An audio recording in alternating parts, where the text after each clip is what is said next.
Yeah, back here. All right, Backside. Sounds good. All right. And away we go. We are indeed live. Quiet, numbskulls, I'm broadcasting.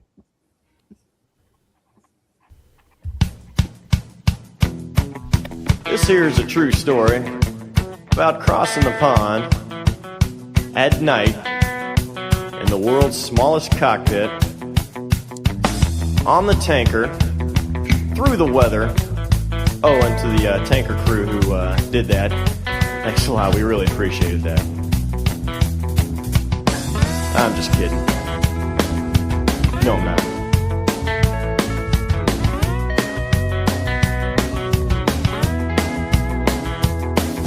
Well, there I was crossing the pond, and you could see that I wasn't exactly fond of all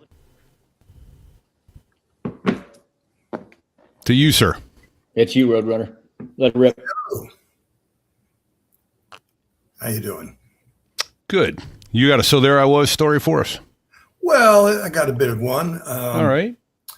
There I was, racing like a maniac on my bicycle to the airport because I was too young to be driving then. So I had to drive my bike 7 miles to the airport.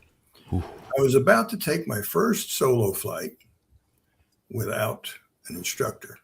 I had just passed my solo check ride, made the obligatory 3 landings and three takeoffs, not in that order. And on the way down, I was concerned about the weather. So I'm looking around, didn't fail to look at the tower. I wanted to know if we had VFR. And I raced in, parked my bike, started to run into the school, opened the door.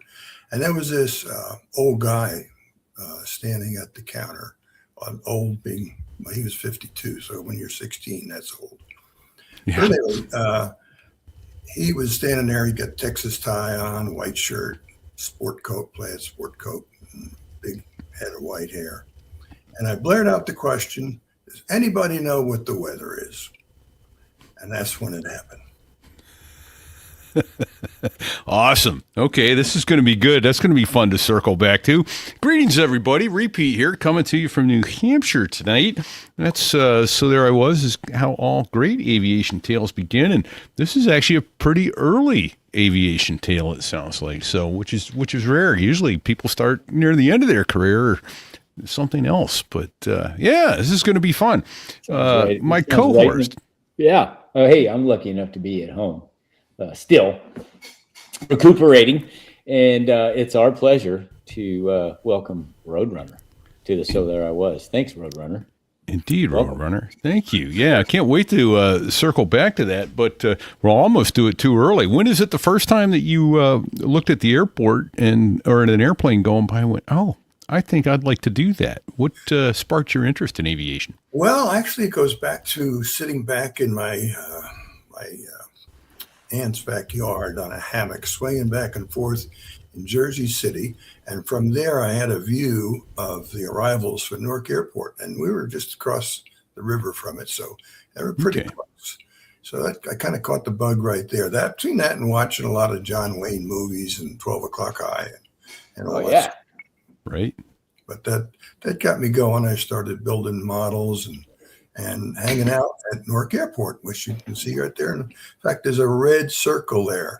And I might even be in that photo. You never know. But ironically, that was taken by the Port Authority from their helicopter, which eventually I would be working for.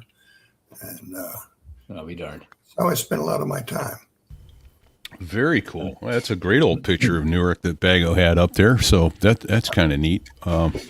Just a quick story on that. So I got my first ride in an airplane when I was, I think I was about 3.5 years old, and we went out of Midway. I still have a picture of the TWA Convair 880 in which we rode, but my parents were horrified when I'd always seen airplanes with propellers on them, and we got to the airport and I saw a jet engine, and I went, I didn't know they carried bombs on airplanes. Nice and loud for everyone. Oh boy. So yeah, it's that old vintage airport picture of Newark Airport reminded me. So, The 60s. Yeah. yes, sir. Yep, that would have been probably early '64 when I was out to Pittsburgh to visit my grandparents for the summer. So anyway, well, fantastic. So you did go on. You mentioned flying for the Newark Port Authority, but before that, you flew in Huey's in Vietnam. So tell us about your path to going into the military and flying. Did you have any flight time before you went military? Yeah, actually, my career started flying, as I mentioned, going to school out of Teterboro there, flying Cessna 150s. And I was kind of baffled as to what I wanted to do just before that. I said, I don't know what kind of career. Well, I was an artist. I took art classes and so forth. And my mom was a pretty good natural artist.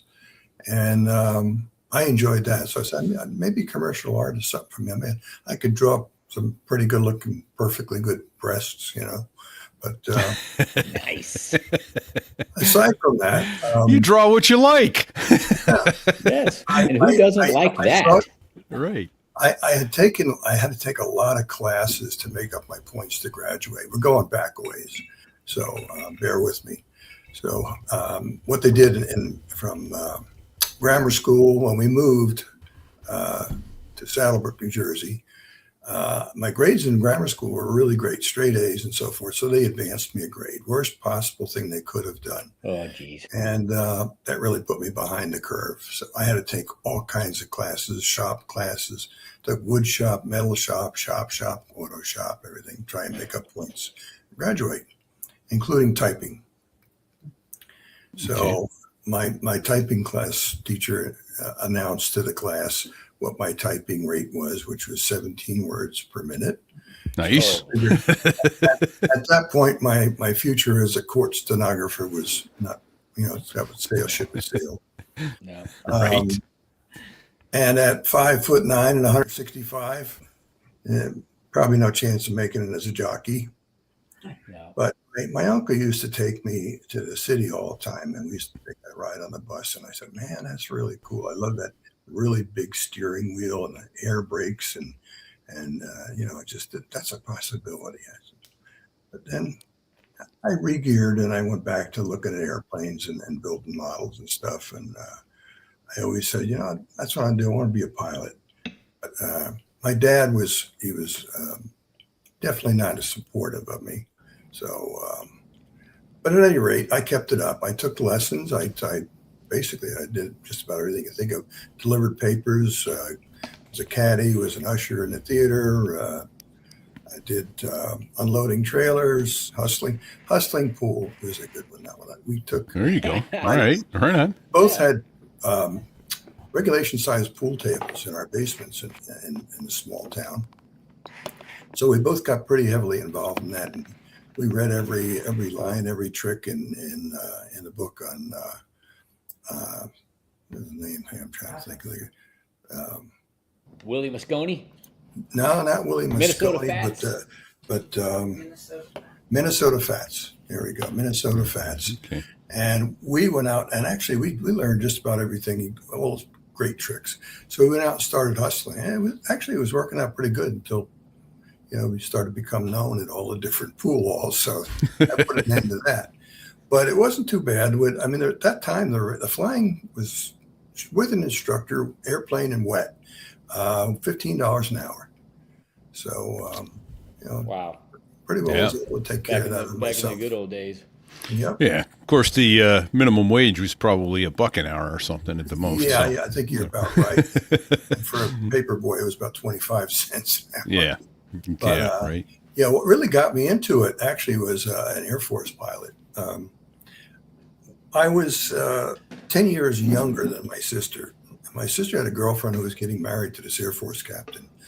And as a wedding gift for being in the wedding party, ring bearer, he gave me a certificate for a flight lesson and Teterboro, and that got me launched. And from there on in, I was ready to go. But it was, it was quite enjoyable. But I just had a problem with some of the CFIs, the flight instructors. I had three different ones, and I wasn't really happy. Well, as you know, the requirements for a flight instructor, they got to have 250 hours to get their commercial instructor. I always considered a flight instructor to be a student, because basically when it comes down to it, when he learned to fly, each mistake that he made, the instructor would usually know how to correct for it. Every time you run across a new student, he's going to make a different mistake, and you may not have made that mistake when you were learning. So it's like the alphabet soup of mistakes. I learned to fix A, B, C, and D, but I didn't know how to correct for F and G and so forth. But going on with that, making my point, I'm going to go ahead a little bit to the military. Okay.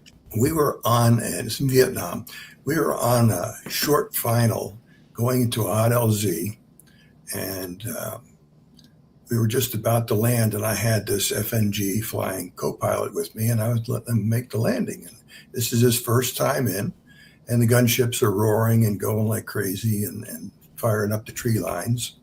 And short final, he froze on the controls, and we're rushing towards the ground like a greased refrigerator.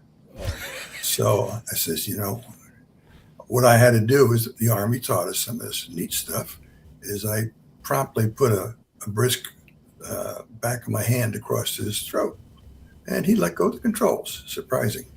And I was able to salvage that landing, but that was one that was not in your oh shit list, of things that can go wrong. Yeah. So it's one of the things you learn. But no, you don't even brief that. Hey, I'm going to freeze up on short final, so heads up. Yeah. Right. Yeah. Nope, not at all. No. But anyway, throat punch. Boom. yeah, and that'll stop them. I mean, there's a number of things you can do. But anyway, going back to the flight school, I didn't realize it, but there was another fella in school who was taking lessons. His name was Ted, his real name. And I got down to the airport one day, and I went out the flight line to pre-flight, and I saw him up on the ladder, and he was fueling the airplane. So he got a job to cover his costs working at the school, fueling airplanes as a line boy. And we got into a fair amount of trouble between the two of us. It's just, he was kind of a quiet guy, but you really gotta watch those quiet guys, of which I was one. So now you got two together. And every now and then we'd have those little devils that would pop up on our shoulders, either one of us, and we'd get some idea. And you go, there it is, there they are, whispering stuff into our ears. Well, one of the things that we like to do, favorite thing was, actually for most high school guys, was to drive Main Street and go pick up girls on Friday night that you can date on Saturday night. Well, Ted had an old 55 Chevy that burned oil and looked like a smoke machine driving down the road. Smoke on. And it wasn't exactly the best bait for young ladies, so we would actually have to pull over. Roadrunner, he had drove in a 55 Chevy. What year is this transpiring right now? This was in high school, 64, I guess, somewhere around there. Okay. I'm with you now. You're 1964. You're in a 55 Chevy smoke machine. Yep. We pull over. We had to shut it off because let the smoke clear away so we could see our targets. And we said to the girls, we said, hey, how'd you like to go for an airplane ride? And they looked at us. They looked at each other quizzically, and they said, this sounds too sketchy. So we said, no, we're pilots. I said, we got an airplane. So smartly enough, they decided, all right, well, let's meet over at McDonald's down the end of the block. And we went down to McDonald's, met and chatted them up a bit. And, we spoke, we had the words, we had the verbiage to get us by. And they bought it. And however, they followed us in their car down to the airport. Smart. That's Now, smart. as Ted had the keys because he worked as a line boy, as I mentioned. Okay. Inside the hangar, there was a big board. I mean, just talk about, easy theft. I mean, you could take any airplane in the hangar. But anyway, all these keys are hanging there, and Ted had access to anything in the hangar, essentially. Not legally, but of course. Well, So he picked out this well-appointed 172, Cessna 172, and girls got in the back, and I said, well, whose plane is this thing? He says, it belongs to a guy by the name of, ironically, Mad Dog Cole. And yeah, Bag of his granddaddy. Yeah. So Mad Dog Cole. Mad Dog, that's not a good idea to take somebody's plane named Mad Dog. No. Yeah. Mad Dog Cole just happened to be relative of the guy by the same name, Mad Dog Cole, in the 20s, who was, let's put it straight out. He was the hitman for Dutch Schultz. Oof. And old Mad Dog was actually the guy that pioneered the drive-by shooting. What? What? Yeah, that's a fact. This is not somebody to trifle with that you don't want to take their... Okay. Don't want to take his airplane. Oh, yeah. Man. No, I said, nice choice, Ted. I said, that's great. So anyway, we get it going, and we're going to take them up from Teterboro. We said it was an really nice restaurant up in Bridgeport, Connecticut that was located on field. So we took off. It was only about a 20-minute flight, not a whole lot more than that. We landed. We got inside the terminal building, and the girls said, well, we got to powder our nose, so to speak, in the old expression. And they went in, and Ted and I are standing there. We're waiting for them. And then all of a sudden, there those devils pop both our shoulders. We both got the same thought at the same time. We looked at each other. We turned towards the door, and we're starting out the door towards the airplane. So you can imagine by now what's in our mind. Well, the girls just came out in time, and they called, where are you going, guys? Oh, we're just going to do another pre-flight before we leave. Could you imagine the phone call from those girls to Daddy to say, Dad, can you come pick us up? Where are you? Well, we're in Bridgeport, Connecticut. And, these guys kind of, skipped the ride back for us. But anyway, that was just one of the things we used to do. We used to do a lot of crazy stuff. We climbed up to 12,000 feet one day. You can imagine how long it takes to get to 12,000 feet in a Cessna 150. The ceiling is 12.5, and I think we were climbing at about 150 feet a minute. Yes, sir. And we decided to spin down. So we figured we'd slow the thing down a little bit. We just cocked it over into a spin. We dropped the flaps, straight armed the doors, and spun down to 5,000 feet before we recovered. That sounds a little crazy, but hold on. It sure as hell was. But hold on a second. Let me just, because my palms are sweating already. But just so there's no misunderstanding. You didn't like corkscrew down. Yeah, we did. Yeah, we did. You spun it, or we spun it. Like put it into a spin? Corkscrew. We spun. We spun the aircraft. We had full flaps, and on the count of three, we straight armed both doors, pulled the throttle back, and we spun that sucker down. There's stuff you could do that it's not in the books. Shouldn't do. Shouldn't do. Shouldn't do. Yeah. Okay. I just want to make sure I heard and that. And then RoadRunner.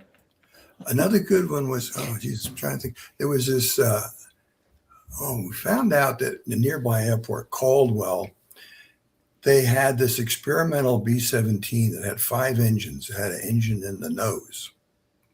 Oh. So we decided we're going to go on over and take a look at it. But of course, it was, the weather was kind of skosh. A lot of ground fog. But we could see the end of the runway. Do you need more? So we went in and we hit the end of the runway. And we went into the fog. Couldn't see a damn thing. And we're braking and pulling the engine back. And we rolled to a stop. And we looked at each other and we looked up.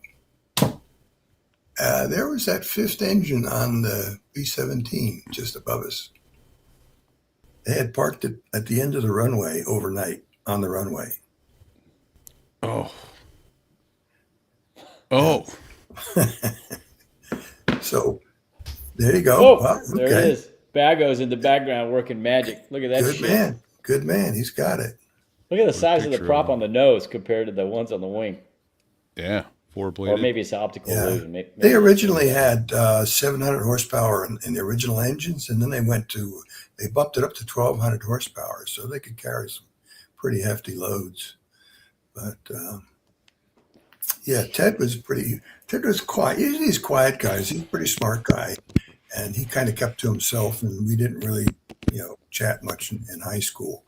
But the guy was brilliant, like so many of these guys. And half the time he'd be talking electronics. I have no idea what he's talking about, but I shake my head. Yeah, I get it. I understand. Ted went on to, after the military, he went to Marines, got drafted for Vietnam. And he wound up being part of the team that built the Peacekeeper multi-warheads, the Viking 1 and 2 landing on Mars, and the Voyager, which took photos of Saturn. Okay. So, he was not a small brain man. pretty He went on to successful do career. big things. Holy shit. But anyway, I'm back to high school. I had to get into college, and I mentioned I had the terrible grades. So I took all these crazy courses to try and get in there. I finally made it, but the only thing I was short on was math. So for the whole summer, I had to take every kind of math. I took algebra, geometry, trigonometry. And ultimately, I ended up enjoying math. But then came there was an article in the Newark Star Ledger said that the Army was looking for pilots. Okay. And I said, geez, I was 17. I was a little young because I got ahead a year.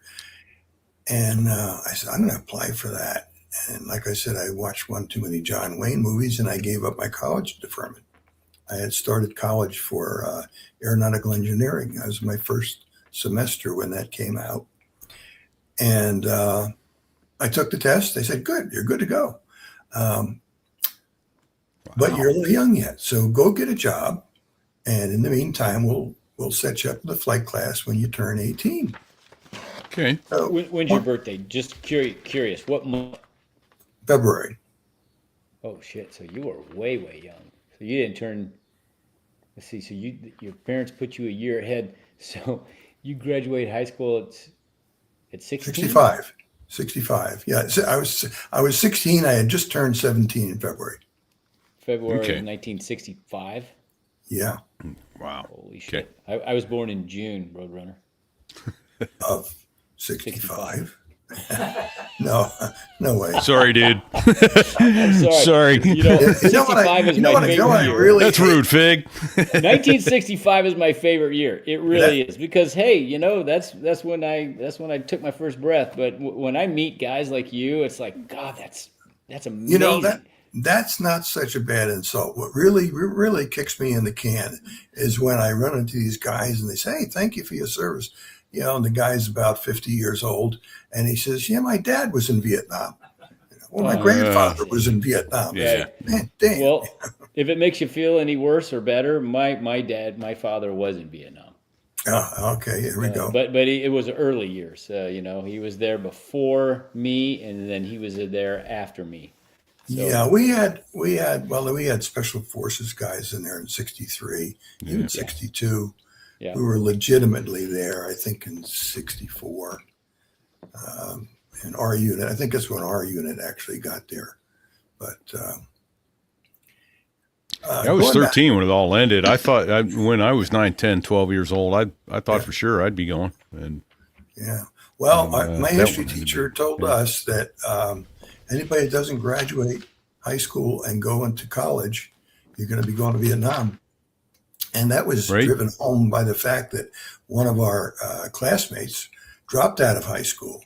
And 2 weeks after he dropped out of high school, he was drafted and of course went to Vietnam. And 2 weeks after he got to Vietnam, he got brought home in a body bag. So Holy shit! so Wow, that kind of drove that the made it point real. home. Yeah, they made it real fast. Life is real. Yeah. Yeah, so I enlisted. Of course, yeah, so because I wanted to fly. I saw the article that they were looking at pilots, but I enlisted. 2 weeks after I enlisted, I got my draft notice. No way. Okay. Sorry, You fellas. guys are a little late. So yeah. was it enlistment and into the warrant officer program? Or Yeah, how did that the work? WOC, WOC, Warrant Officer Candidate Program.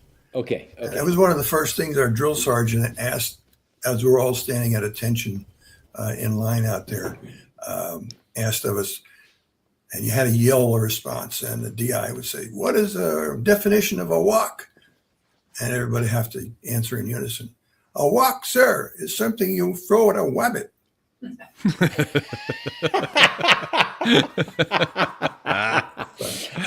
It made it fun. It was a lot of crazy stuff, but you had to go along with the idea that just treat it as fun, and you'll get through it. I think we had about 225 in our class, and I think about 25 didn't make it through. We did have a few that we lost to training accidents. Look at that good-looking guy.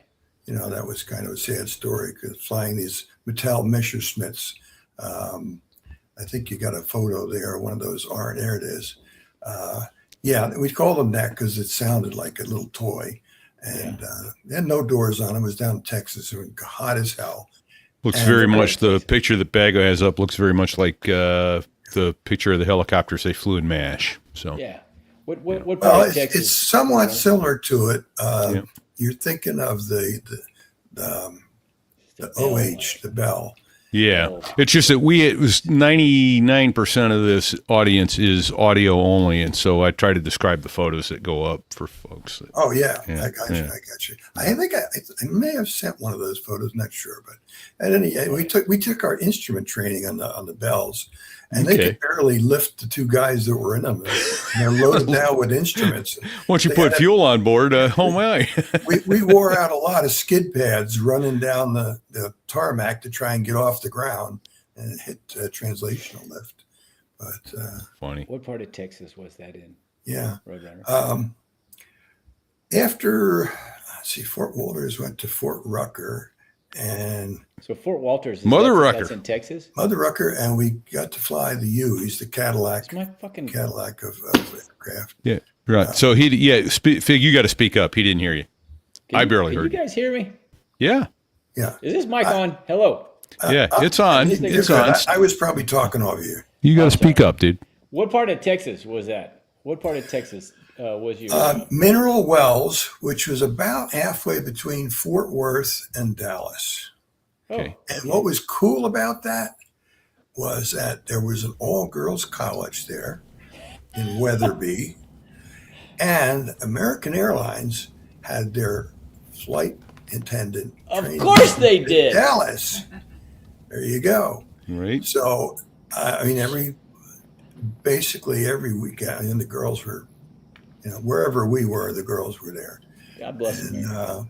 I love hearing that. wound up, I got picked up every weekend by a cute Texas blonde, long hair, and a brand new GTO convertible. And what more do you need than that, Right. That's no. Enough said. Enough said. Perfect. Let my imagination run wild. There you go. So, all right. So you did that, and then you said after that you went to Mother Rucker in Alabama. Yeah, where we did a lot of confined area training, chopping our ways into LZs. And then they induced, you had to be able to get through the vertigo. And you guys are familiar with that, I'm sure, with military training. They induce vertigo onto you, multiple times. And you got to be truthful with them. You got to put your head down, close your eyes, and they'll put the aircraft in a million different positions. And you could be, flying, diving left, climbing right, most any position. And they'd repeat this until you say, are you in vertigo? I said, yes, I'm in vertigo. And then they let you open your eyes and lift your head, and you had to use the instruments to get yourself righted again. So that, along with actually knowing blindfolded where all the switches were and all the gauges were. Right. Which reminds me of, you had a guy on by the name of Ben Cassio. Yes, One Eye. Who was in that situation in Vietnam where a rocket went off in front of him when he was doing a evacuation. Yes. Yep. He was on the ground with the H-34, and the shrapnel blinded him in both eyes. And he had the wherewithal to take out his K-bar, his marine knife, Yep. and break the glass on the instruments so he could tell where everything was. I forgot. Yeah, he's right up in your area of the country there too. Yeah. And, Well, he and I actually got together at the New Jersey Aviation Hall of Fame and Museum. We both wound up being trustees there, and we produced the air expos there. So we had a lot of fun. He has a great sense of humor. And, How long have you known him? How long have you known Ben Cassio? Wow. Well, repeat. This is crazy. This is right. Aviation is a small world. I'm going back to those days. So that was. It wasn't that long. I'm going to say the 1999, 2000. Okay. So only about. But still, the 25. world is a giant place, and you guys got connected, and Ben Cassio has been on our podcast. Yeah. Yeah. I saw that one. I was looking at that one for Ben. Yeah, we actually got together a couple of years back. We got together when we go up to Jersey because we moved Eflin down from Jersey. He lives up there in Jersey, and we made sure we made the time to get together for a lunch and a laugh. Yeah. There you go.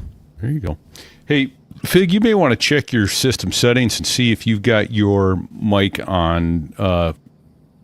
Is it your computer mic or your Shure mic that you have? Because it does sound like you're far away from your mic. Oh, you're absolutely right.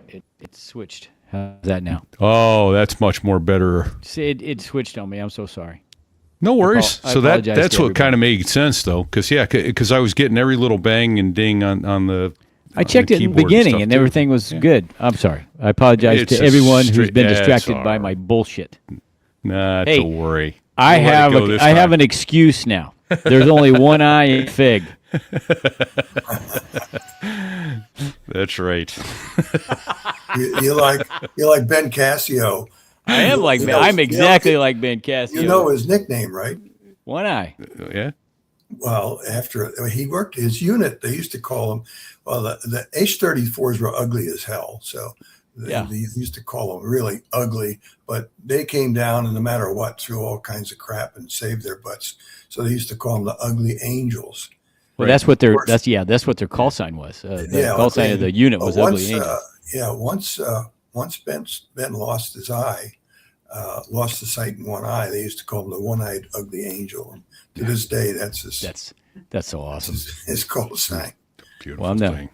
I'm the one-eyed Fig now. There's only one eye in Fig. There you go. Let's hope it comes back for you. Fuck, it's fucking brutal, but it's so true now, right? Yep. Yeah.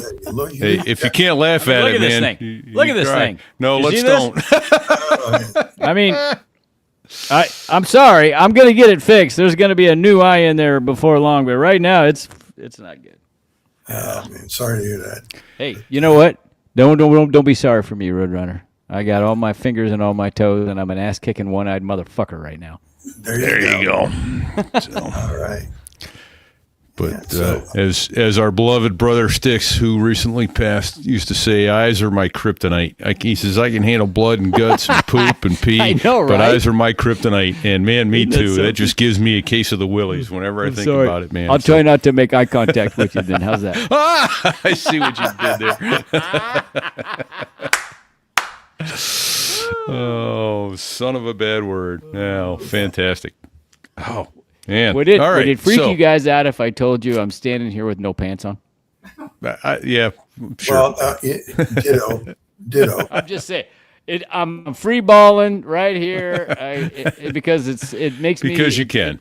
Well, I can. Number one, number two. No one's ever going to see it, and it's so freeing. Anyway, I don't know why I wanted to share that. Ditto. You don't want me to stand up. There you go. thought you wore your bikini bottoms to record the show in, man. They were a little restrictive. All right. Yeah, I got to lose about 40 pounds to get it. That goes in the Been a background. while. going, what the hell just happened? I've What lost did I get control of into? this That's whole right. situation. Oh, man. Where's the mute button on Fig's microphone? Right.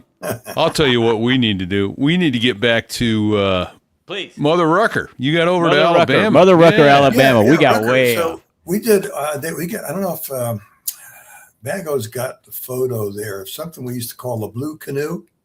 Okay. You could bring that one up. Oh, there it is. There you go.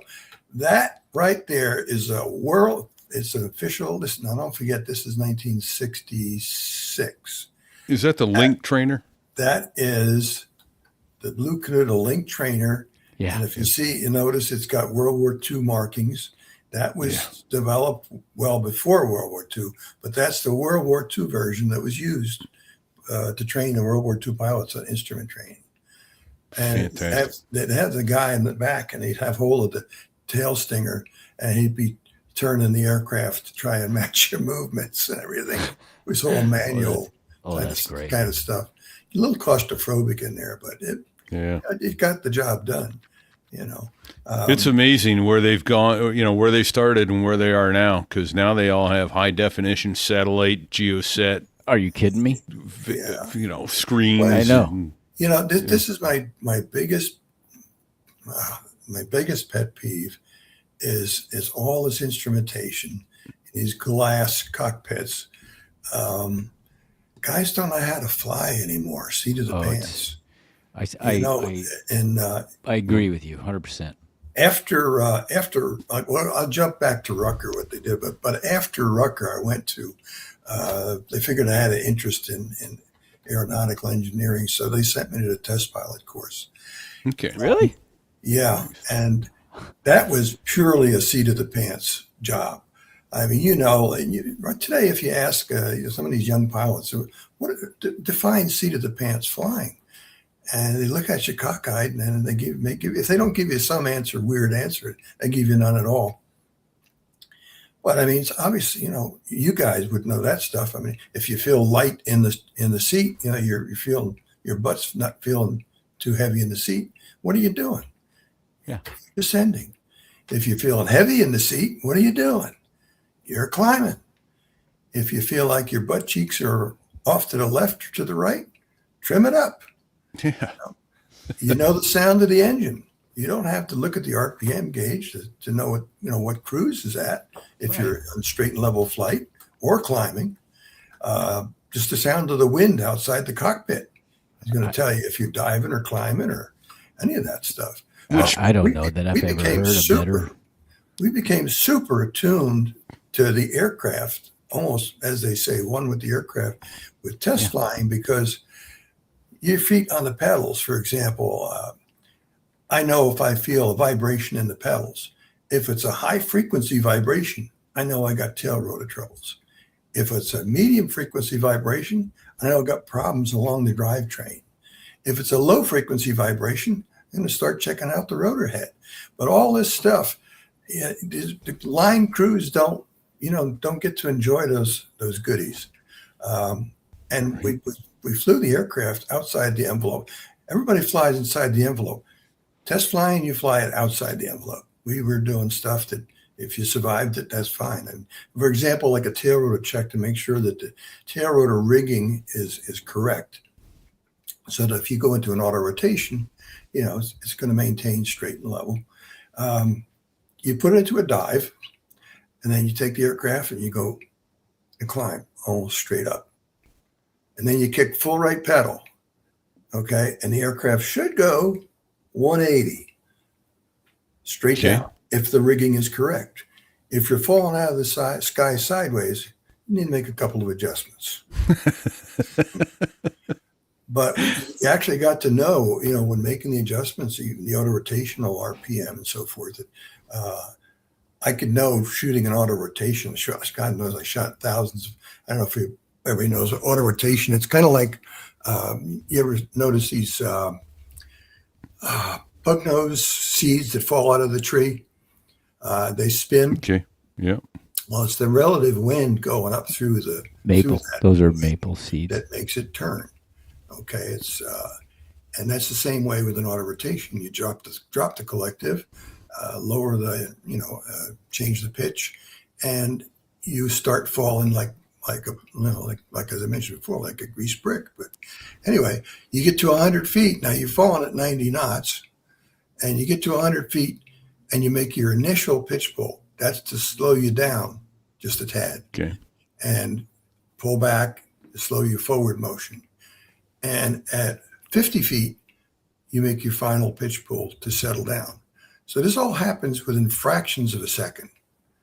And this is the kind of thing that we do as test pilots. We're doing all day long because the aircraft will be coming out of maintenance, and you're the first one to fly it. And and what could go wrong? I normally didn't go alone. I normally took the tech that worked on the aircraft with me. Oh, there you go. That's a good plan. But yeah, we got to be pretty good at it. I mean, hitting the spot. One of my buddies, another test pilot, and I, we used to have bets for a case of beer as to who could hit their own skid marks from 1,000 feet and hit their own skid marks on an auto rotation. And we used to do it damn often. You just do so many a day, you just become really good at it. In flight school, you got to always be aware that they say basically expect an engine failure at any given moment. So you have to have this self-awareness of your area of operation. Sure. Where's an open field? Where can I go if this thing craps out right now on me? You got to know beforehand because there's no time once the engine quits. Right. That's all automatic. The arm slams down the collective, and you start to bring it back to auto rotational speed, and you go in. So you got to know where you're going before it even starts. That's kind of like, well, I'll take the example of US Air 1549. Sully, they recreated that for him in the sim, and they said he could have made LaGuardia. Well, look, he's at I think 1,000 feet or whatever it was, or 1,500 feet at the time. LaGuardia's got short runways to begin with, so you got to hit a postage stamp to hit runway 13. Yeah. Let me stop you right there. You got to know exactly when it's going to happen. You got to start your turn exactly when it happens, and then maybe you make it back to LaGuardia. Yeah, but you're thinking about other things. Airspeed. You got to kill off the airspeed. What are you going to do to kill off the airspeed? Okay, and the altitude, and you still hit that spot. Right. You got no flaps. You got no reversers. How are you going to stop the thing once you do get it on the runway? By the way, they call that the impossible turn for a reason. That's right. That's right. Yeah, and you're going to, of course, they don't count for the fact you're going to lose. That was basically a 90-degree turn. You're going to lose a lot of altitude in that 90 degrees. Yeah, you do. So, and then they wanted him to go to Teterboro. The smartest thing he could have done, he had all the runway he wanted in front of him, right there. This was the Hudson. And he didn't have to hit a spot. Just set it up. He had all the time in the world to set up his airspeed, his glide, and where he hits. Is hopefully a ferry's not in the way. Right. And here's the other thing I found interesting about that. Had he turned right and gone upriver, there would have been ice and rescue boats couldn't have gotten to him. But ice too thin to support the airplane and the people. So they'd all gone through the ice and no one could have gotten to him. So he turned left. Yes. And I guess, because he sat on the left side of the airplane, I don't know, for whatever reason. The other good thing that came out of that is we got the drink, right? The Sully. 2 shots of Grey Goose and a splash. Okay, you just introduced me. I'm going to have to find that one. But 2 shots of Grey Goose and a splash of water. Yeah. I actually, I was actually on patrol with the Port Authority, and I was over the Verrazano Bridge when he went in. I was the first helicopter to arrive on the scene. No kidding. All right. So I worked with Trey Kahn and with Mark. Let's hear about that. Since we're talking about it, tell us what happened right before the radio call. I mean, what were you doing right before the radio call? Well, standard ops. I was on the river frequency, which, as you may or may not know, the Hudson River isn't it what they call an exclusion, which you're familiar with? It's kind of a free for all Yes, sir. because LaGuardia You got reporting points up and down the river, right? It's a VFR corridor that you report. Yeah, well, it's just in the blind. Yeah, in the blind to whoever's on there with you, and the reason I'm for guessing that Sully is, wasn't making his calls. well, He was busy.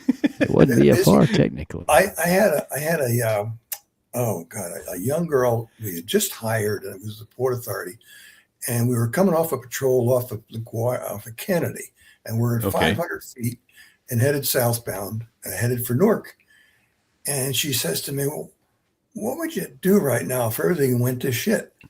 And I said, "Define went to shit." She says, "Well, if you had an engine failure, twin engine failure, it's a Sikorsky S-76.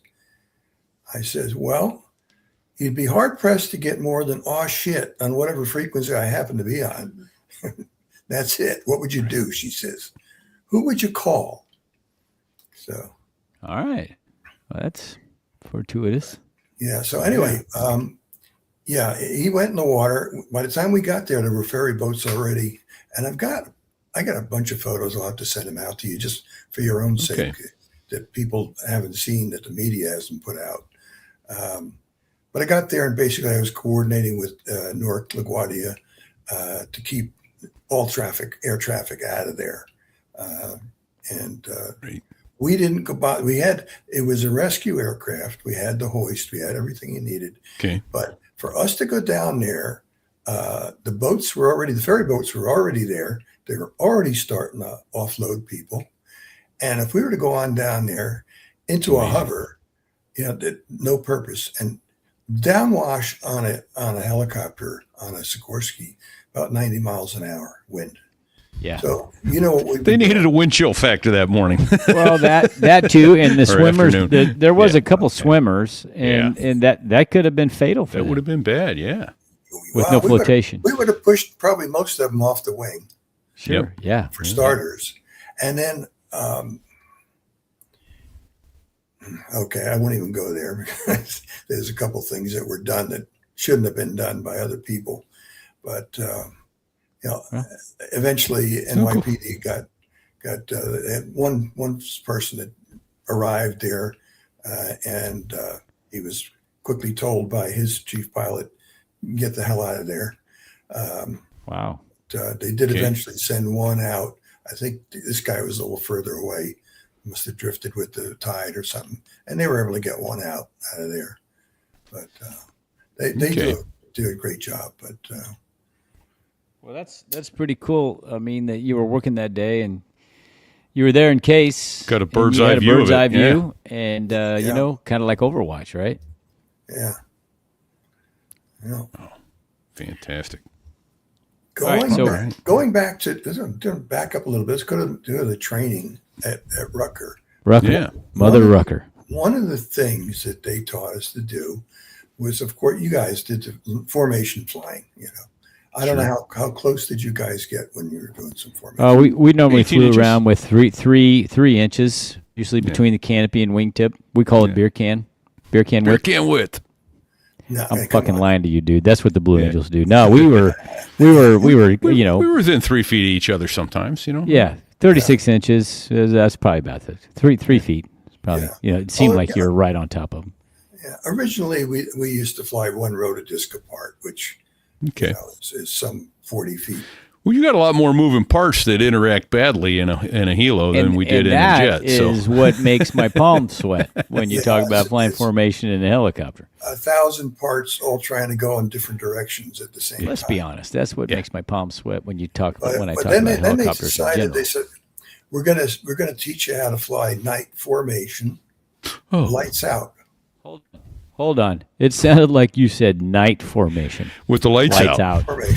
This is pre-night vision goggles. Is that correct? Oh, yeah. No. This is just strictly eyeballs. And we said, these people got to be out of their friggin' minds. That's what I'm saying. Yeah. And we went out there and we did it. And what it encompasses is your lead pilot. At that back then, we had all red lights in the cockpit. Sure. The instrument panel was all red lights. Yeah.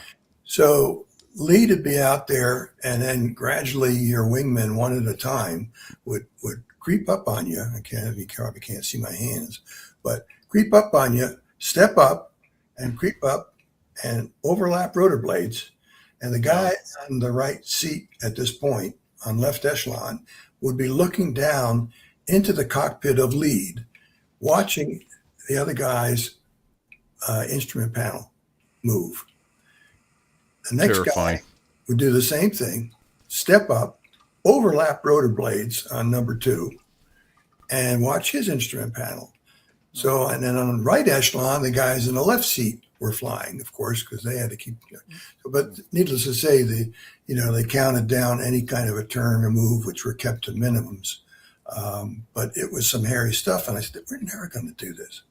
We got over Vietnam. Sure enough, one night, they wanted us to go in there, unobserved. And we didn't have GPS or any of that stuff. So we had Saigon radar telling us when we were over our target. Wow. And, once we were over target, and then we had a standard split operation. That's how we would break off. And lights went on, and the gunships would go in ahead of us and light up the tree lines and in and back out. And so it was pretty crazy stuff. In fact, I may not have sent that photo, but I have a picture of me in Port Authority Sikorsky flying it on a test flight, actually overlapping blades with our other Sikorsky, demonstrating how we did the Army night formation flying. So it gets pretty crazy. Somebody inside the back took a picture of it, and everybody thinks it was a zoom lens. It was not a zoom lens at all. But it's the technique behind all that.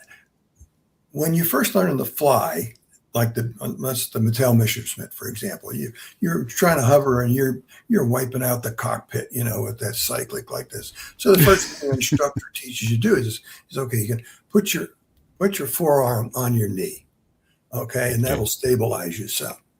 Okay. Then when you get to instrument flying, they say, okay, now lock your hand on your knee, and you're going to fly only with movements of your wrist.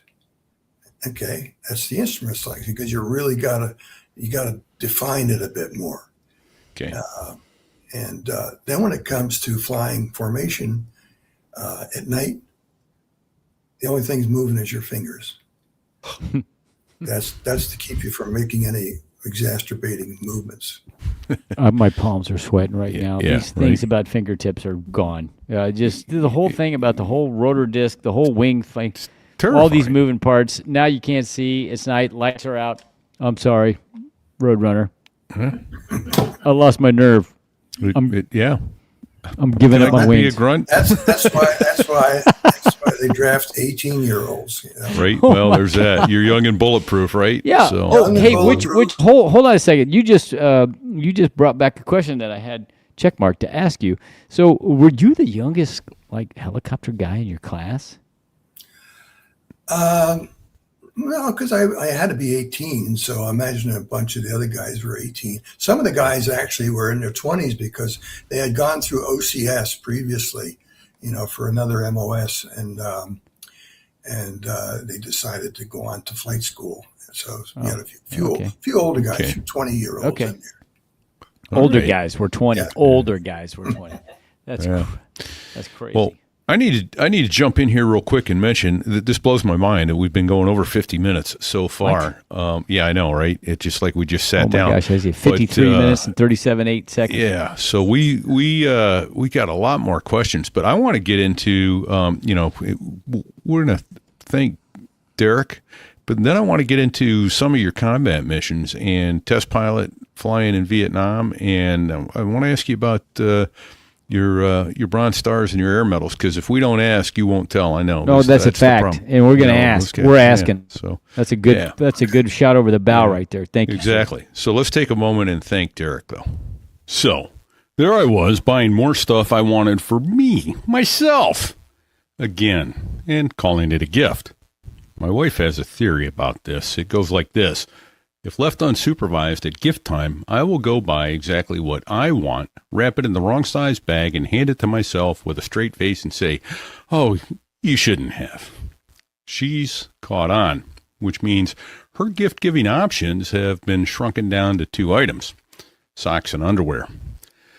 She's not real happy about that. That's the whole list. So, a man cannot live on tube socks alone. Tonight, we're expanding that list because this episode is brought to you by DCArtworks.net. This next part is for the gift buyers out there. The spouses, the partners, the kids, the coworkers stuck doing the white elephant draw for a guy who's impossible to shop for. DC Artworks is American-made, veteran-owned, run by a guy named Derek Combs, and he is your way out. No more gift jail for you. Precision, laser cut, hardened steel, hand finished by an actual human. No two pieces are alike, which is what makes this amazing. It's fully custom. You can get call signs, tail numbers, tail flashes of your airplane, squadron logos, a big steel statement. It's a piece for the guy who insists he doesn't need anything. He needs this. He just doesn't know it yet. And that's officially your job now, not mine. Here's the part I really need you to hear, though. Too many people find DC Artworks, scroll to the gallery and go, "Ooh, that is cool," and then close the tab and do absolutely nothing about it. That's not shopping. That's window licking. So stop it, all right? You're going to get sick doing that. You're standing outside the bakery, you're smelling the bread and walking home to eat a granola bar.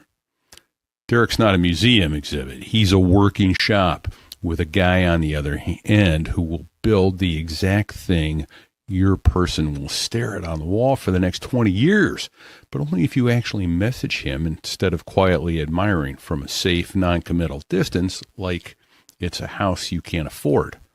Mark your calendars, too, because Derek goes hard 3 times a year. Veterans Day, Halloween, and obviously Christmas and Hanukkah. Those are the windows. So the move isn't, "I'll bookmark this for later." Later is a lie you tell yourself, and we both know it. So the move is tonight. Go to the site, DCArtworks.net, look at the gallery, and then do the brave thing. Actually send the message. And here's the part that's just for this crew, and it's permanent. Use the code STIW at checkout on DCArtworks.net, and that's 20% off every single order, forever. It even stacks. So if there's another sale already running, you get the additional 20%. It never expires. It's basically the gift that keeps not taxing you.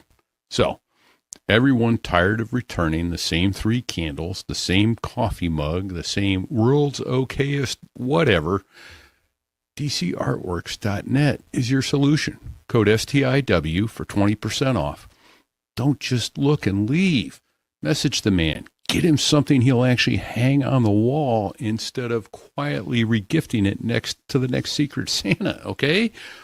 And thank you to Derek and DCArtworks.net for sponsoring this episode. Fantastic. Great. Yeah. Yeah. Yeah, Derek, Bago, do you have the shot of me in front of the helicopter? The Huey and my RoadRunner. There you go. Okay. If you look over my training shoulder, detachment. Okay. if you look over my shoulder, Yeah. Is that Go the back same to it. panel? Go back to it, Bago. there you go. I actual see what you're saying. Yeah, okay. The 150th, is that transportation debt? Yeah, transportation department. Okay. Detachment. Sorry, we don't have departments in the Army. Well, actually, we do. But we later merged with the 175th Assault Helicopter Company, but that was the original nose, not Okay. my original nose cover. It was one that I found after years looking for it. And it was off a medevac helicopter. So I had a big red cross on there. And I found a local artist to replicate that off of the photo you actually saw. So that was kind of cool. Okay. But you're going back to Vietnam. If you want to look at some of the things when you first get in country, you got to get to know the area. So I didn't go right into the maintenance hangar right away. Wound up flying the line ships as a co-pilot. And when you first start out, you may have in a flight, you may have V's of 5, first V of 5, second V of 5.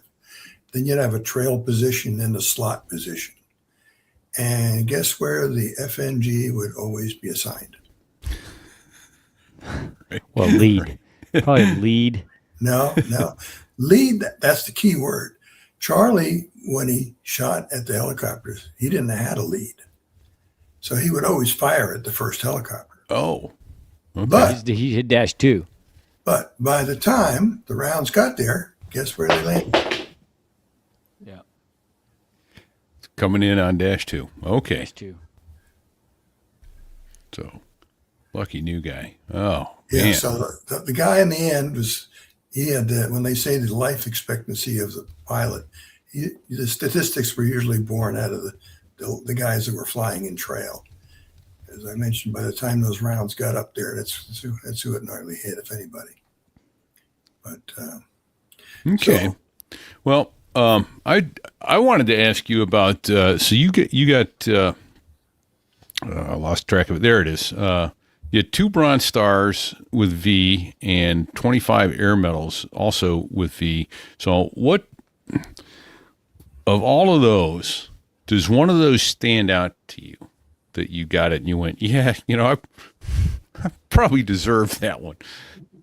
What mission, what combat mission stands out in your mind is like, yeah, that could have gone a lot more sideways, a lot faster than it did, and I'm lucky to be here. I would say one of the Bronze Star missions, Okay. which during which I never exceeded an altitude of 5 feet. Shit. Did you clear the airfield boundary? You're right. I had to jump the fence. Okay. I jumped the fence. And got 5 feet back AGL. All right. Count the fence as ground. Yep. But what I had done previously, every officer had a work officer of the guard, I think once a month. So Okay. you'd be in one bunker and you'd be basically in charge of 2 bunkers on either side of you. And if Charlie started sneaking up on you, you called the shots. We used to have the rules of engagement, kind of like what you guys got, but a little different. And one of them was can't fire unless fired upon. Okay. Okay. So the airfield commander would come around on the Jeep and stop at all the officers' bunkers and say, don't forget, remember the rules of engagement, can't fire unless fired upon, followed by a big wink. So I'm supposed to sit there, and after Charlie blows my head off, I'll return fire. There you go. So anyway. I'd be expected to apologize for so doing. So Exactly. I became a little frustrated because the gunships at night, the gunships would patrol the perimeters. And they would fly along the barbed wire and along the bunkers right in close. So, and about 100, 200 yards out, I forget exactly the distance, was the tree line.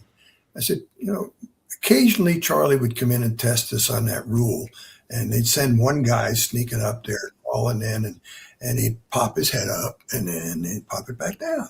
Pop his head up, see if anybody fires, and pop it back. And he'd crawl up another few yards until all of a sudden I just say, okay, guys, on my count, claymores, M79s, M60s, grenades on this guy. And, I went out the next day and there were basically parts were so small you couldn't tell anything was out there. parts is parts. The rat got what was left. Well, as I was saying, the idea that the guys were working the perimeter and 90% of the time, we know where the threat's coming from. It's from the tree line. So I decided that I'm going to go investigate the tree lines. And I timed my test flights for when the gunships were down and refueling, and so forth. And this is, oddly enough, it's very strange. This is when Charlie decided to send the rockets and mortars in, of course, when they're down. So I says, okay, we're going to play a game here. I says, I took an old D model, empty D model, stripped down for maintenance, and I'm doing a test flight on it. So I'd take the thing up and put all my lights on, and I'd head out. This is daytime or nighttime? This is at night. Okay. At night, all my lights on, and head directly for the tree line. And then I'd hover at 5 feet along the tree line, slowly along the tree line, looking for Charlie. Now this is young and dumb. Yeah. This is really something. But eventually, This is really something. I actually spotted a couple of them, and they're dropping their weapons. I said, "What? They're dropping their weapons?" And they must have figured they were facing down a fully loaded Charlie model, ready to blast them with 48 rockets and Nice. every other damn thing. Right. Yeah. So I called it in, and I said, "Man, this got to be a lot of guys out here. It's got to be a company or so. Guys out here." I backed my way off, and they called in some F4s from Saigon, and they were from Saigon. We were only 60 miles from Saigon, so the F4s were there in no time at all. They were dropping 500 pounders in there, and Charlie, it's just when Charlie thinks it's safe, he pops his head up, and they had some time delay 500 pounders in there. So, buddy. But that was a Bronze Star there for calling in the troops on that one. Nice. Where were you? What was the name of that? Yeah, I was going to say, what field were you at? Bob. Vin Long. I was about on the Mekong River, literally right on the Mekong. There you go. That's that right there is not the Mekong. That's a tributary off of it. And that photo is taken just about over the Mekong River. Okay. Bago's got a picture up at 106. Is that your fob you're operating out of right there? Yeah. That was our base. And what was that called? The biggest. What's the name of that? Just Bin Long Army Airfield. DeLong. Bin Long. VINH. Bin Long. Now there is a Bin Long, but this is Bin Long. VINH. Long Army Airfield. But wow. Yeah, that was getting built up. It was just before the first Cav joined us over there. But 60 miles south of Saigon, which is now Ho Chi Minh City. 60 miles south of Saigon. That's close to the action right there. Yeah, man. Well, I was very, very happy to be down in the Delta because when I first got to Vietnam, I was wearing the horse patch, the horse blanket, the first Cav, first air Cav, Yes. yellow one. You probably saw the movie We Were Soldiers Once. Yes. Yeah, well, those are the guys that got involved in that first raid, the first Cav. And I was wearing the patch when I got in country, and I said, "Oh shit!" I said, "I'm going to go up to 2 Corps, if not I Corps, all the way up north." It was divided into 4 sections. The northernmost part of Vietnam being I Corps. Then they broke it down as second, 2 Corps, 3 Corps, 4 Corps. I was down, and what happened last minute? I got my orders changed. They said, "Well, they need pilots down in Minh Long." Oh, okay, what's going on? And the rumor had it that they had done an insertion with 15 Hueys. And Charlie used to work the tree lines originally and shoot from the tree lines. But these were heavy rice paddies and marshes and so forth and grass. And they got smart and they got out there in the middle of the landing field. And as soon as the Hueys touched down, they pop up right in front of you. And the rumor was that out of the 15 helicopters that went in there, only 2 came out. What? So yeah. So I never got that story verified, but it was pretty nasty. So I said, okay. I thought it was. So they sent me down to 4 Corps, and I wound up with the 175th Outlaws and Mavericks. But okay. And were you doing both gunship and medevac, or what was your main? Well, my first medevac. Oh boy, okay. Let's start out with my first trip with my CO. Once I got done flying with the troops, doing some drops in the LZs, and got to know the area. That was the whole purpose of that. Yeah, air fam. Okay. And my commanding officer, Captain Luscombe, He was a real bear. Strictly everything was Strack. Took me up and called me, Howard, get in here, jump in the seat, jump in the right seat. Okay, and man, we barely cleared the fence line. We were hauling butt, and we were carrying something the smell of it just gets me sick, was medical supplies, Oh. And anyway, we landed in this area, and it was everything in sight was charcoal gray for as far as you could see. And what had just happened was there was a Republic of Korea outfit, small outlying outfit, and they were there, and they needed medical supplies because Charlie had just hit them. And the answer to that was the carpet bombing. And basically, if you look at it, for a mile wide and 5 miles long, everything is leveled and gray. Wow. And we landed, they must have been only yards off the perimeter of this encampment. And the rock, there were some badass troops. The rocks You look around and all around their encampment, they had bamboo poles with VC heads on them. Yeah, they don't fuck around. Yeah, they didn't screw around. But anyway, he asked me, he says, Mr. Howard, because warrant officers are called Mr. You don't get it like a lieutenant or a captain, nothing, because we're low life warrants. So Mr. Howard, he says, you ever seen a dead gook? I said, no, sir, I haven't. He says, look outside the window at your right skid. And I looked down there, and there was this charcoal burned VC in the dying cockroach position, legs up and arms up and so forth like that. So that was my first encounter with that. Nice. And after that, we got a last minute call for a medevac, and there were no medevac ships available. So they grabbed a D model. A gunship pilot is normally flying B and C models, the shorter version Hueys, with everything on there. So we had to grab an empty D model, and they grabbed a gunship captain who flies entirely different than a lift pilot. Okay, gunships, these guys they're like Mavericks, and they were called the Mavericks, and they were just like the guy in the movie. Turn it upside down, do anything you got to do.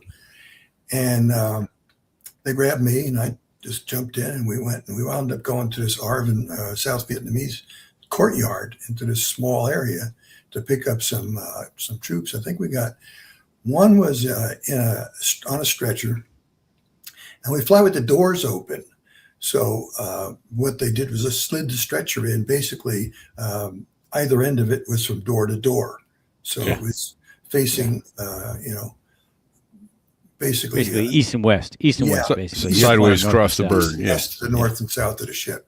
Yeah. And then they had, I think, 4 other wounded South Vietnamese troops on there. And we get takeoff, and we're getting a running start. And just as we hit the tree line, we get caught in the crossfire. Oh, shit. So a gunship captain, he don't mess around, man. He just took that thing and flipped it over on its side and tucked the nose and gained airspeed, and we're out of there. I hear all this screaming going on. And Vietnamese yelling and screaming, going, what the hell's going on? And I look back there, no stretcher. Oops. Stretcher went right out. Right out. Captain said to me, we ain't going back for him. We ain't going back. I'm going back for him. His day is over. Yeah. Might have had some holes in him. Now he's got some broken bones. Yeah, a few. And then the other thing, some of the other stuff that we used to do, you talk about Agent Orange. Yeah. And little did I know that we were Talk about that. Wait, so what is Agent Orange for the people that aren't familiar? What is Agent Orange? It's a pesticide, highly It's a defoliant, toxic. right? Defoliant. There you go. That is actually, that's actually one of our aircraft. And you notice we got the spray wings on there. Okay, that puts pipe plumbing, and there's 55-gallon drums in there, which it's attached to, and each unit is responsible for spraying their own perimeters. So we were actually once a month or so, I forget how, Jeez we were spraying Louise. that stuff on ourselves. I So, distinctly remember the smell of that. Agent Orange is a defoliant which has been connected with numerous kinds of crazy fucking cancers, and all these Vietnam veterans, guys that were on the ground, they got guys that were spraying it. You know, it's Makes We guys lost. wish they legit. had. Makes We guys lost. wish they didn't breathed in some Yeah, asbestos instead of that. yeah. We lost 3 times the amount of guys or more to Agent Orange in the latter years than we God, did in that's the war. fucking brutal. That is Yeah. fucking brutal. Yeah, the only other thing I remember smelling a lot of was when we load up the South Vietnamese troops and get ready to take them and drop it into LZ. Well, wafting forward into the cockpit was this smell. The first time I ever smelled it was marijuana, the weed. Oh. They're all smoking Really? weed before they go in. Yeah, so they all get high before they go in.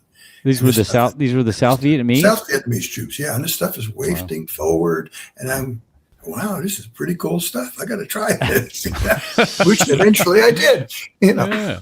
I I'm used to- expecting you to say the Eventually smell I of did. kimchi or something. Kimchi I was sweat, going to but say, no. eventually I did. Oh, that's Yeah. a great. That's Yeah. So, well, what we used to do, I mean, we'd go to the Oak Club, and my favorite thing was 7 and 7s, and we were all pretty heavy drinkers at the time. No. Hold on a second. Say it ain't Wait, so. hold on. Wait, let's back up just a second. Just a Yeah, second. sure. Day in the life of a warrant officer. There you go. Yeah. Pilot. I mean, what's that from look zero to like? You dark, fly, wake and up. then you go. So you go to the Oak Club. So just describe a day in the life, real quick, before you get to the Oak Club. On your way to the Oak Club, what's a day in the life? Well, if you're assigned to do a mission, into an LZ or a pickup, or a lot of time, what we did, RoadRunner also did, we accompanied the drops. We used to fly overhead as either CNC, command and control. So we would have a general from the north and a general from U.S. and a general from South Vietnamese Army. And we'd circle up there at altitude and watch the war. And these guys are talking to the guys on the ground and, basically playing chess with these troops. So Okay. that, or the other thing was, if an aircraft got shot down or couldn't get out of an LZ for mechanical reasons, we would go in and, bring our bucket of tools and see if we can get it out of there or fly it out of there. Okay. I did that on one occasion. An aircraft went in, and they had gotten shot down, and they got the warning. Basically, the entire warning light panel lit up red. So they said, "Okay, we got to land this thing. We don't know what's going on." So they drop it into a remote area, and it's probably about 100 yards off of a tree line.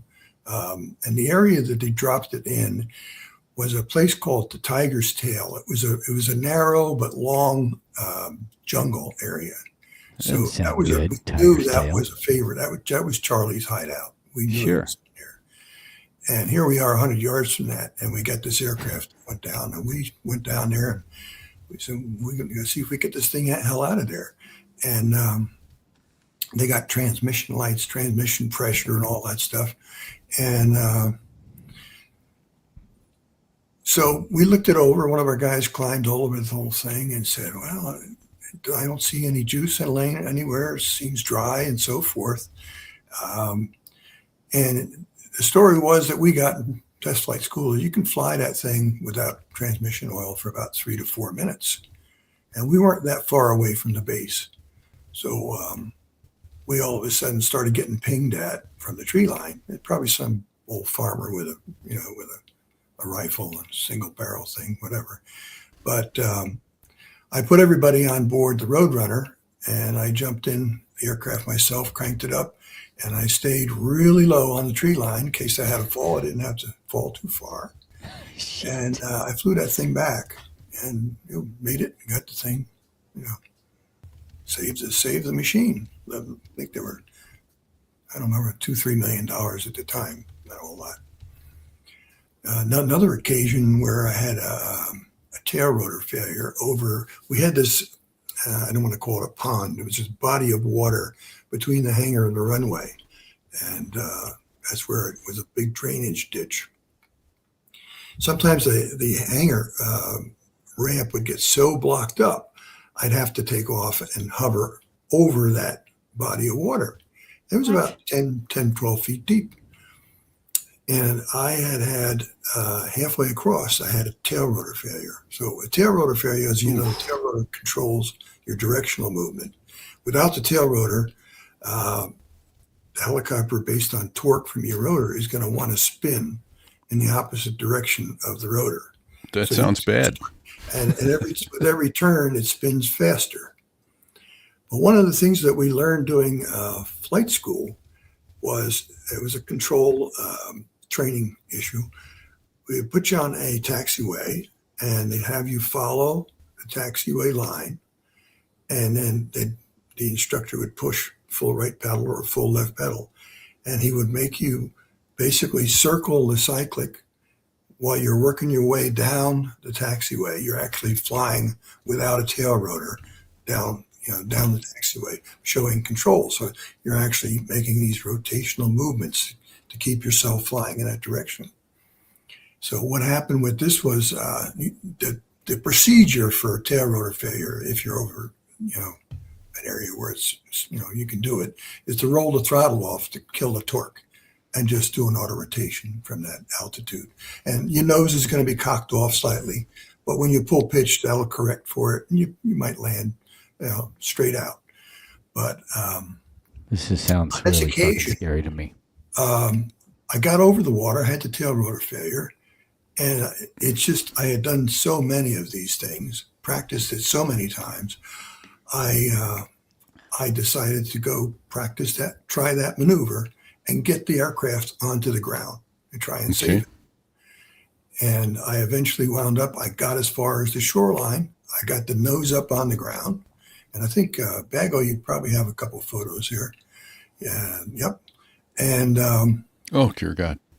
Yeah, I was out over the middle of that when it happened. And if that had happened, if I had rolled the throttle off, followed standard procedure, you'd see the rotor, and that's it. It'd be down there. There goes a $2 million helicopter. But I saved the instruments. I saved basically all of the quality goods. Engines out of the water. Yep. Wow. Everything. And the only thing was tail boom. And on the one, I think if you get that other photo, you might be able to see the head right there. That's the chief. He's strapping down that blade. Tying down that blade. He's standing out there tying out that blade. Fantastic. Out there. Well, what is it? Any landing you can walk away from and reuse most of the airplane is a successful landing? That's most of the airplane, does that count? Oh, holy cow. We are, sadly, we're getting to the end of our ability to spend time with you this evening. First of all, I want to say, please come back and come back soon. We'll schedule a time with you to make that happen. But you've got, I think, almost as much time as Fig and me put together. You had some involvement with the Osprey development. But I want to mention two things. First of all, is you wrote a book called Tales from the Cockpit. So is that available on Amazon? And it is. Okay. You can find it on my website, www.chucktheauthor.com. Okay. Or you could just go directly to Amazon and put Tales from the Cockpit in. If you're looking for me on Facebook, I've got a whole bunch of photos I posted. I must have taken thousands of photos with the Port Authority, but nice. I post a lot of unique photos, different subject matter on there. And then if you search Facebook, search Chuck Howard, but put Vietnam on there because there's a bunch of Chuck Howards, football and all that stuff. But if you put Chuck Howard Vietnam, you should come up with the right profile on that. Okay, perfect. Awesome.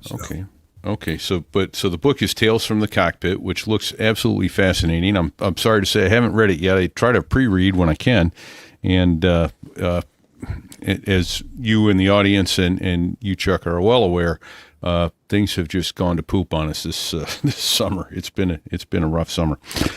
The other thing I wanted to chat about before we land this airplane is TWA 800. For those that don't bring that to mind off the top of their head, that was a 747 going from JFK to Paris. in the summer. I want to say summer of '98. It would have been right. No, yeah, it was right. No, it was right around the. Let's think about this. No, it was right. It was after. It was not after 9/11. It was after 9/11. Yeah. Yeah. But you were on duty. What can you tell us about that? You've got a unique perspective on this, I think. Wow, there's far too much to tell with the amount of time we have left. Well, so I don't know if you want to postpone that tease one. Tease it then. Tease it then, and we'll come back. Tease it. Well, we were the first ones to arrive out there, and we landed at Coast Guard Station Moriches. There were no lights or no landing, no helipad and so forth. And we landed to, like you've seen before, to the headlights of a car. And the wreckage was still burning on the water. And Good Lord. we no sooner touched down and lowered the collectives, and we had 4 FBI guys jump on board, flashed their badges. And they said, okay, take off, go. Okay. And we took off and we headed out for the wreckage, which was about somewhere between 8 and 11 miles out there. And I assumed that we're looking for survivors. I didn't know what the circumstance of the downage was. I didn't know if it was a low-level thing or what happened. They said, no, we're logging parts. So they basically were marking the positions of all the parts. Wow. And the reason for that is they sent their divers down to retrieve a lot of this stuff. And they eventually, as you know, rebuilt the aircraft. I have photos of in the hangar. Yeah. Yeah, in the hangar. Yeah. It was July 17th, 1996. There you go. So I was off by 5. Yeah. 96, really? Yeah. Yeah, Okay. but then we went out there, and there were no other aircraft out there except a Navy Orion P3, the old Electra, was overhead. Sure. Yep. And we got a call that said, immediately evacuate the area. So I told the guys in the back, I said, you better tell them who we are. I said, because, this isn't going to end well. So they identified us as FBI, and, we're going to be there. And this story gets really wormy because all I'll say about it at this point, and I can elaborate in much greater detail at a later time. We'll have you back. Nothing that was shown in the news or on the newspapers, any of it was as they said it was. And well, I'm not surprised by that at all. It was, for starters, Shocked the media got it wrong. They said that there was no naval vessel for 70 miles away. That's bullshit, right? We took off. We got the word at night, and we were like 17 minutes from the airport, both of us, two of the pilots, myself and one of the other. And one of our maintenance guys already had the ship out. He heard about it. We were there from the time from splashdown. We were out there on scene within 50 minutes. And we were hauling some butt out of Teterboro and straight through the airspace. And we were working with Kennedy, of course. Yeah. No, we didn't. Helicopter routes were abandoned altogether. It was just a straight run to Cape John. Sure. Yeah. Did you say 50 or 15 minutes? 50. 50. 50 minutes. Got it. Yeah.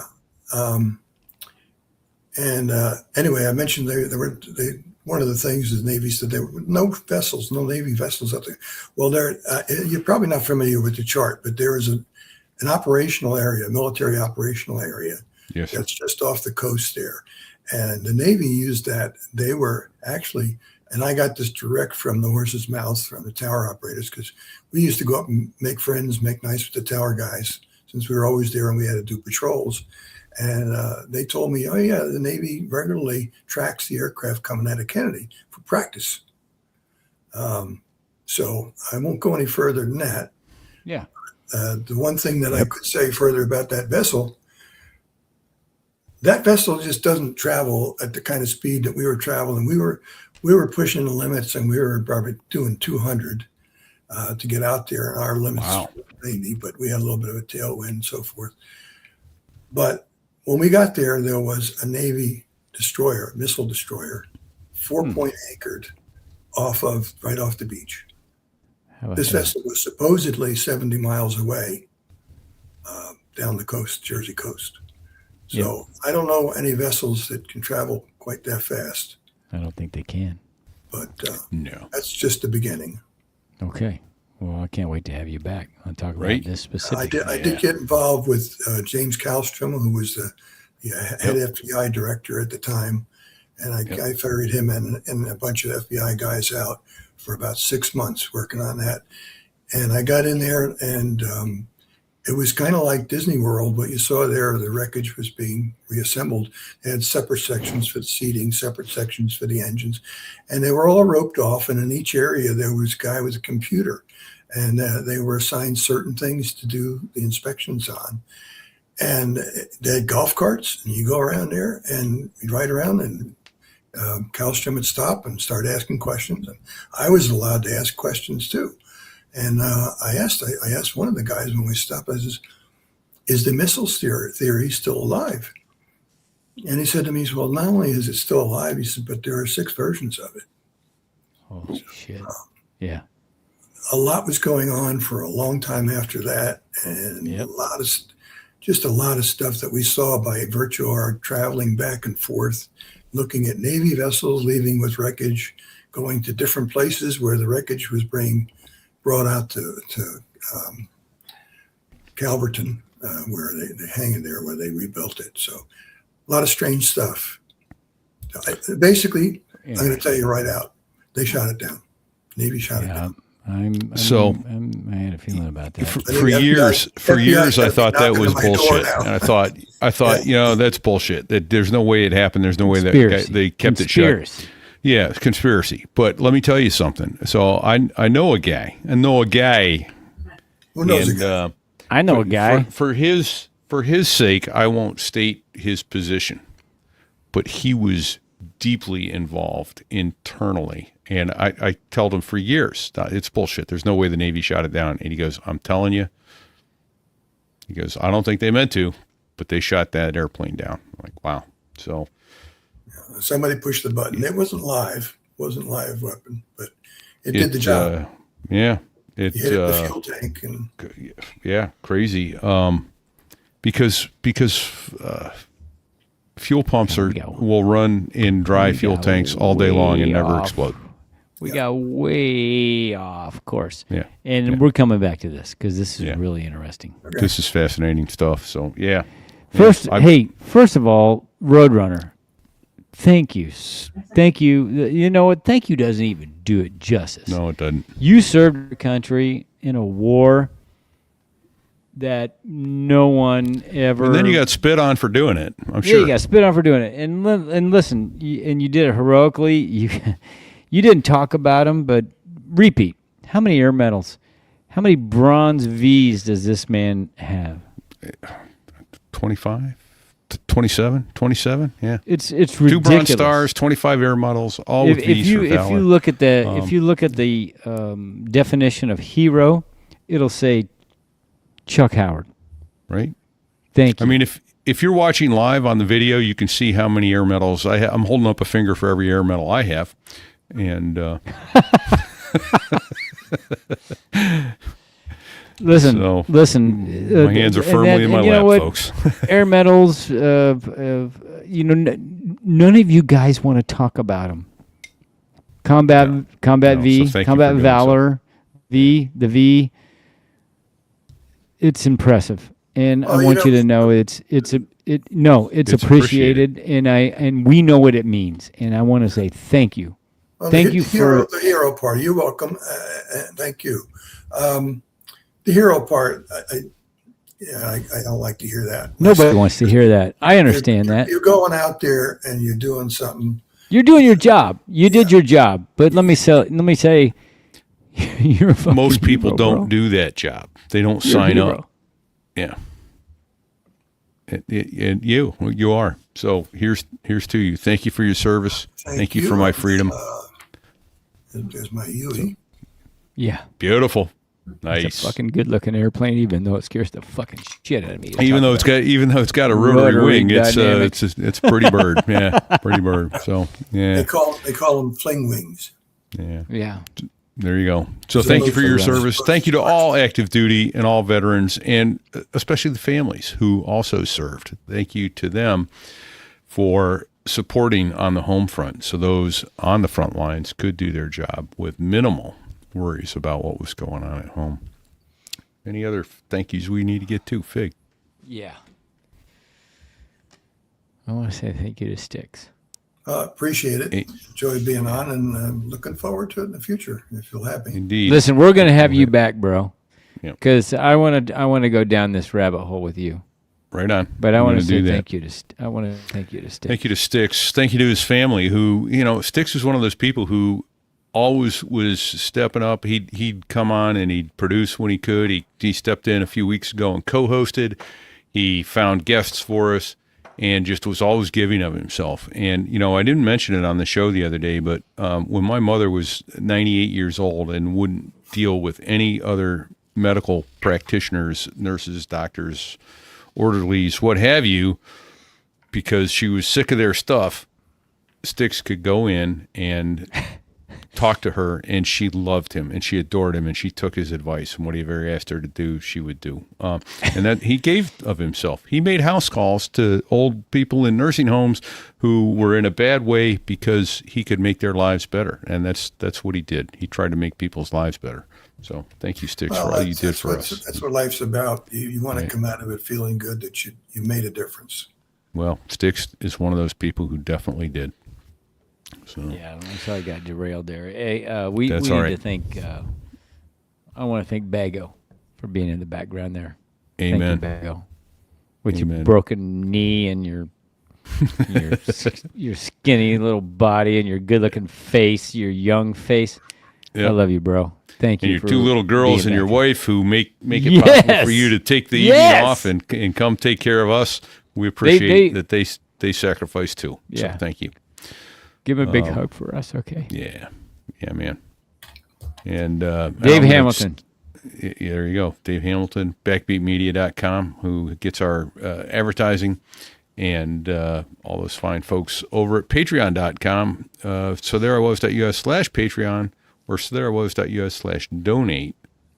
We've got a couple new donors this week that I need to thank. Now, actually, while I'm thinking about it,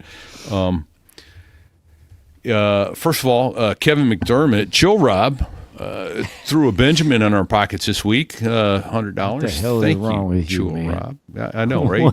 Hope your wife doesn't. Hope your wife doesn't find out. Son of a love bad you, bro. word. Thank you. Yeah, that was very cool. Thank you, Chill Rob. A gent by the name of Patrick Dowden. Got a call sign for him, Fig? Patrick Dowden. No doubting. No doubt. No doubt.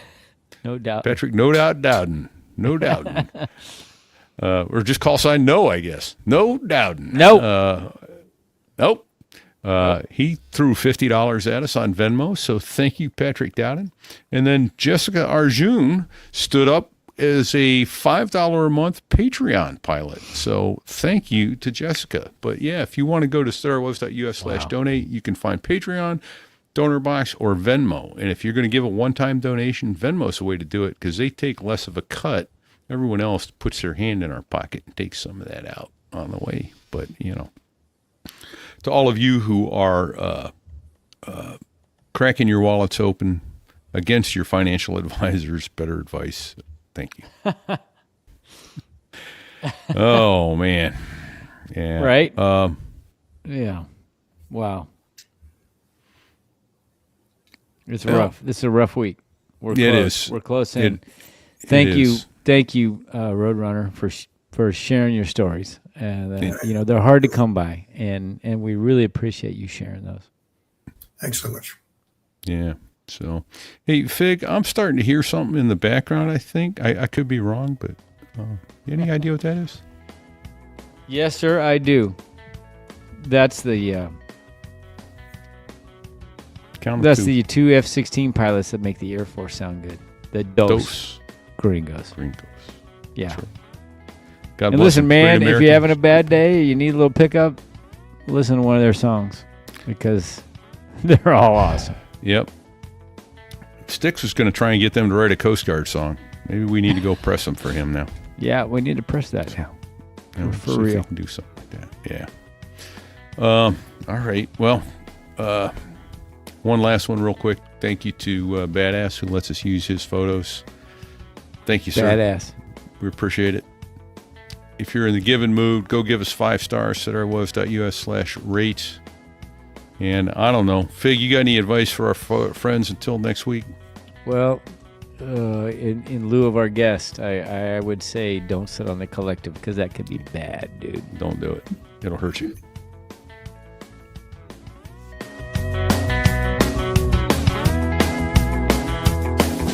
Well, there I was, crossing the pond, and you could see that I wasn't exactly fond of all the shit I was wearing on that day. Now an F-16 is cramped enough, but it's even worse with all that stuff supposed to save your life. But we knew there was no way. 'Cause when you're going down the North Atlantic, man, it's over. It's what? He said it's over. Where the hell have you been, soldier? Training, sir! Training, sir! What kind of training, son? Army training, sir! Army training, sir! We are out of here. Nicely done, Bago. Nicely done, Bago. Beautiful. All right, everybody. I'm going to end the stream here so we can get the uploads done and go from there. Take care, everyone. Thanks for joining us tonight. God bless you. And if you want to send condolences to Fig's family, yeah, I'd send condolences to Fig's family. Slow down, too. everybody. They gotta Slow live down. with him. Slow down for They a got to second. live with him. I got some bad And if shit you going wanna- on in my life, but not that fucking bad. No, well, you know, they got to live with you, man. My condolences there, Pammy. All right. Now, if you This want to is a send rough crowd. condolences This to is rough. Stick's family, right? Yes. Send them to Yes. repeat, REPETE at SoThereIWas.us, and I will forward them on to his bride, Ann, and to his sons. So, until next week, Thanks, man. everybody, take care. Check 6.